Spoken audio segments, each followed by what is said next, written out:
Assalamualaikum warahmatullahi wabarakatuh. Perkenalkan, nama saya Ella Nurlela dari kelas MA21C07 dengan NIM 112110521. Di sini saya akan menjelaskan pengertian pertumbuhan ekonomi.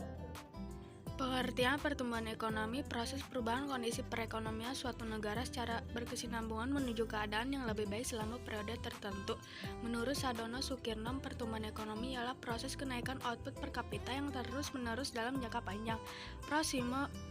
Simon Kuznets mendefinisikan pertumbuhan ekonomi itu adalah kenaikan jangka panjang dalam kemampuan suatu negara untuk menyediakan semakin banyak barang ekonomi kepada penduduknya.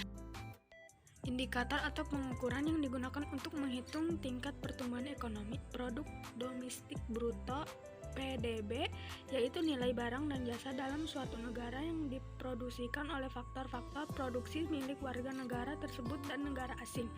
Produk nasional bruto (PNB), yaitu nilai barang dan jasa yang dihitung hanyalah barang dan jasa yang diproduksikan oleh faktor-faktor produksi.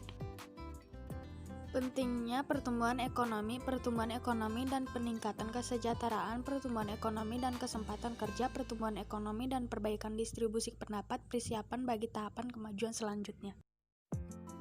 Faktor-faktor pertumbuhan ekonomi, faktor sumber daya manusia, faktor sumber daya alam, faktor ilmu pengetahuan dan teknologi, faktor budaya, sumber daya modal. Faktor-faktor yang menghambat pertumbuhan ekonomi: korupsi, laju inflasi, tingkat suku bangsa, kenaikan harga bahan bakar minyak, situasi keamanan yang tidak kondusif.